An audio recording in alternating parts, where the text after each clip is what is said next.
حمید نے بیان کیا کہ میں نے انس رضی اللہ عنہ سے پوچھا۔ دوسری سند ہم سے عمرو بن زرارہ نے بیان کیا، کہا ہم سے زیاد نے بیان کیا، کہا کہ مجھ سے حمید طویل نے بیان کیا، اور ان سے انس رضی اللہ عنہ نے بیان کیا کہ میرے چچا انس بن نضر رضی اللہ عنہ بدر کی لڑائی میں حاضر نہ ہو سکے، اس لیے انہوں نے عرض کیا یا رسول اللہ صلی اللہ علیہ وسلم، میں پہلی لڑائی ہی سے غائب رہا جو آپ نے مشرکین کے خلاف لڑی، لیکن اگر اب اللہ تعالیٰ نے مجھے مشرکین کے خلاف کسی لڑائی میں حاضری کا موقع دیا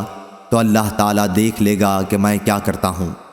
پھر جب احد کی لڑائی کا موقع آیا اور مسلمان بھاگ نکلے تو انس بن نضر نے کہا کہ اے اللہ،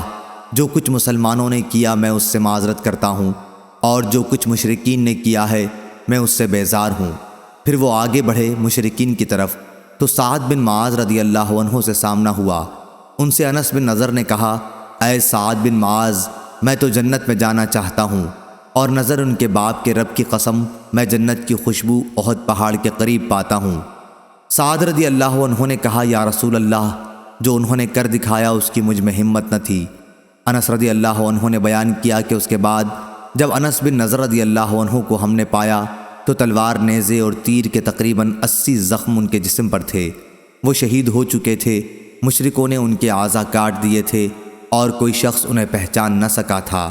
صرف ان کی بہن انگلیوں سے انہیں پہچان سکی تھیں۔ انس رضی اللہ عنہ نے بیان کیا ہم سمجھتے ہیں یا آپ نے بجائے نری کے نظن کہا، مطلب ایک ہی ہے کہ یہ آیت ان کے اور ان جیسے مومنوں کے بارے میں نازل ہوئی تھی کہ مومنوں میں کچھ وہ لوگ ہیں جنہوں نے اپنے اس وعدے کو سچا کر دکھایا جو انہوں نے اللہ تعالیٰ سے کیا تھا، آخر آیت تک۔ صحیح بخاری حدیث نمبر 2805۔